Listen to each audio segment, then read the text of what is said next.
खासतौर से एक रिलीजन हमेशा कॉम्पिटिटिव देखा गया है अपने हिंदुस्तान में, और ये माना गया कि उन्होंने तो टू नेशन थ्योरी करके एक देश ही अलग बना लिया, और उसके बाद भी अभी भी मंसूबे ये हैं कि आबादी बढ़ाओ और देश के अलग अलग हिस्सों को तोड़ते चले जाओ। इसको आप कैसे देखते हैं? हाँ, क्योंकि ये उनके मूल वही है ना, इस्लाम की जो मेन आइडियोलॉजी वो वही है ना। उसका आप पैटर्न देखोगे तो वो अभी से नहीं हो रहा ना। ये दूसरों के मंदिर तोड़ के अपना मंदिर बनाना या अपनी मस्जिद उसके ऊपर बनाना, वो पैटर्न तो मोहम्मद ने बहुत पहले से चालू कर दिया था, जब वो इसराइल के अंदर उसने मंदिर तोड़ा था। फिर ये जो मक्का के अंदर यहाँ पे कोई तो 60 देवियों का एक मंदिर था, वो वाला तोड़ा था, वहाँ पे जाके अपनी मस्जिद बनाई थी। तो भारत में तो बस उसके पैटर्न को लाइक फॉलो पाया है, बाकी जगह पे भी उन्होंने सेम ही चीज़ किया है।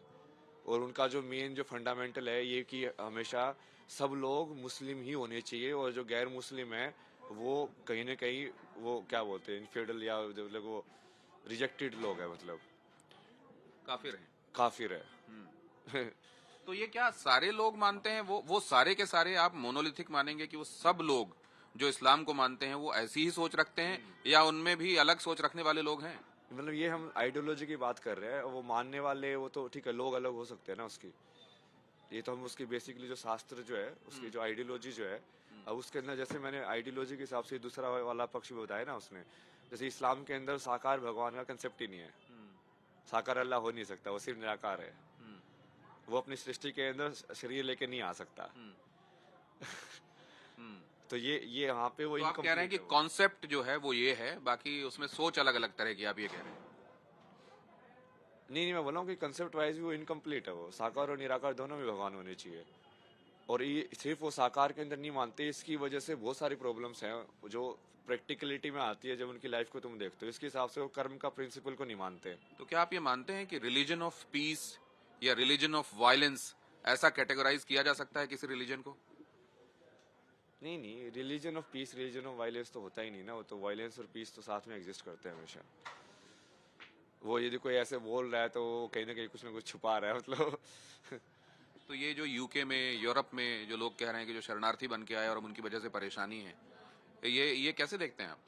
ये सेम ही मेंटेलिटी है ना। जैसे वो मान लो, जैसे जो छोटी लड़कियों से शादी करने का ये सब कहाँ से आया प्रथा, क्योंकि उनके जो प्रॉफिट थे उन्होंने किया था। तो अब वो जो प्रॉफिट करेगा वही तो फॉलो करेंगे। जैसे यहाँ पे एक गुरु का होता है कि हाँ, ये गुरु ने जो किया सेम ही वो लीनेज वाले लोग फॉलो करते हैं। तो वही हो गया है कि हाँ, अब वो प्रथा के अंदर आ गया, उसका कोई लॉजिक नहीं है, कुछ नहीं है, मतलब। बट हाँ, चूंकि उनको अलाउड है, चूंकि अब उनके धर्म के अंदर ये हो गया है, चूंकि अब उनके प्रॉफिट ने बोला कि हाँ, ये अलाउड है। एक बात और मैं आपसे जानना चाहता हूँ कि बाबा बनने की राह में बाबा जी की बूटी का कितना रोल होता है, वो जिसको बाबा जी की बूटी कहा जाता है? इतना रोल कुछ नहीं है ना। जैसे मैं सदगुरु के आश्रम में था तो वहाँ पे मैं कोई यूज नहीं करता था। पूरा बढ़िया से जो खाना वाना था वही साधना करना उसके हिसाब से, उस साधना के हिसाब से भी वो तुम वहाँ पे पहुंच जाते हो। बट अभी ठीक है, बूटी वाला फेज चल रहा है, मतलब। अभी आपका बूटी वाला फेज चल रहा है क्या?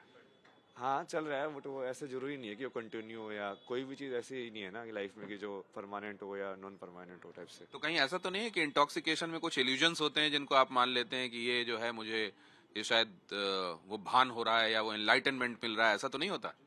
मतलब होने को तो हो भी सकता है, कई बार वो माइंड ही प्रोजेक्ट कर सकता है उसकी इमेज को। बट यदि वो सत्य नहीं होता तो फिर वो क्लैरिटी नहीं होती है साथ में। मतलब वो जब तुम साइंस का एक्सप्लेन कर रहे हो या मैथ का एक्सप्लेन कर रहे हो, जो कंसेप्ट की जो क्लैरिटी है वो नहीं आती फिर। तो बहुत ज्यादा तो नहीं कर रहे हैं ना आप? You have to keep yourself healthy also. नहीं, मैं हेल्दी, हाँ। अभी हेल्दी का तो धीरे धीरे हो रहा है, क्योंकि अभी वो थोड़ा वो उसकी वजह से अनहेल्दी नहीं है, मतलब जनरली लाइफ तो स्टाइल कोई थोड़ा सा। एक अभी बस आखिरी में मैं आपसे ये जानना था, कुछ जो बड़ा आपके दिल के करीब हो, जो आप गुनगुनाते हो जब आप कभी अकेले बैठते हो, कुछ आता है दिल में? भजन गाता हूँ ना कौन बहुत सा? सारे में।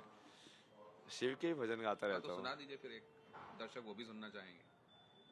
ये काशी में नहीं वाले सानंद मानंद वाला बहुत गाया ना मैंने। सुनाइए सुनाइए। सानंद मानंद वने वसंतम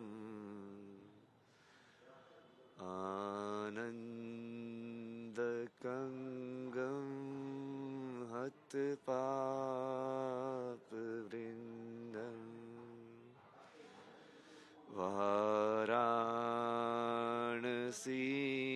वाराणसीनाथ तव नाम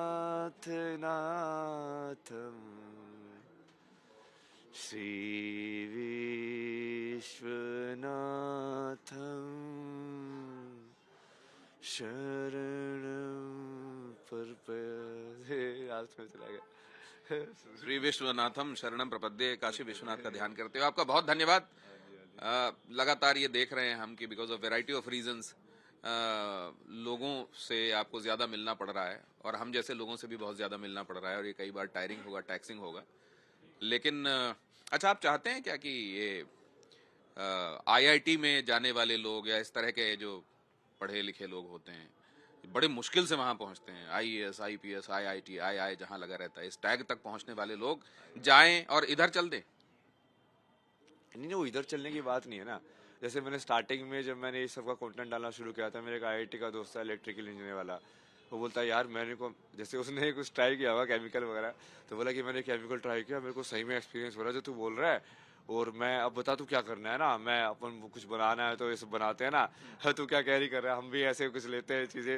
भाई भाई ये सब चीज़ें नहीं करनी है, देख अब तो इलेक्ट्रिकल इंजीनियरिंग है, तो एक काम करना, सबसे पहले जो शिवलिंग की जो शेप है, उस शेप को एनालाइज कर कि उसके अंदर एनर्जी डिस्ट्रीब्यूशन तो ये सब पता है कि हाँ ग्राफ व्राफ कैसे प्लॉट करते हैं, कि वो एनर्जी उसी शेप के अंदर या उसी पर्टिकुलर वैल्यू क्या है उस शेप की, शिवलिंग की, तेरी एक्सपर्टीज उसके अंदर है तो वैसे कंट्रीब्यूट करना है उसके अंदर। तो मैं तो लोगों को भी बोलता था कि हाँ, आईआईटी वाले लोगों को भी, कि उस चीज़ को तुम विज्ञान को समझो ना, तो तुमको तुम्हारा जो आईआईटी का जो ज्ञान है या तुम्हारी लाइफ जो है उसके अंदर वो हेल्पफुल होगा। तो आपके पास चॉइस थी, उसके बावजूद आप इधर निकले। और कई लोग इसको ये भी कह सकते हैं कि चॉइस थी तो जिधर गए उधर आगे बढ़ाना, नहीं तो हमारे लिए एक कंपटीशन बढ़ा, हमारे लिए एक सीट कम क्यों कर दी? नहीं नहीं, ये सब तो वो मतलब अपनी कमी या अपनी डिससेटिस्फेक्शन को समाज में प्रोजेक्ट करने का यही तो मेन ट्रैप है स्पिरिचुअलिटी का, कि लोग सोचते हैं कि जो अच्छा हो रहा है वो मैं करता हूँ, जो बुरा होता है वो समाज करता है। इसी ट्रैप में तो आप नहीं फंस गए जब आप माँ बाप को कहते हैं कि उन्होंने वैसे बर्ताव नहीं किया जैसे करना चाहिए था? नहीं नहीं, वो तो काइंड ऑफ पार्ट ऑफ लीला ही है। फाइनली तो कहीं ना कहीं मैं उनको भी एज ए ह्यूमन ही देखता हूँ ना, बट मैं एज ए ह्यूमन देखूंगा तो वो फिर पूरी गेम ही अलग हो जाएगा, क्योंकि वो तो ऐसे देख ही नहीं रहे हैं, तो कहीं ना कहीं मुझे भी कॉम्प्लीमेंट्री में वो पार्ट प्ले करना पड़ रहा है अभी।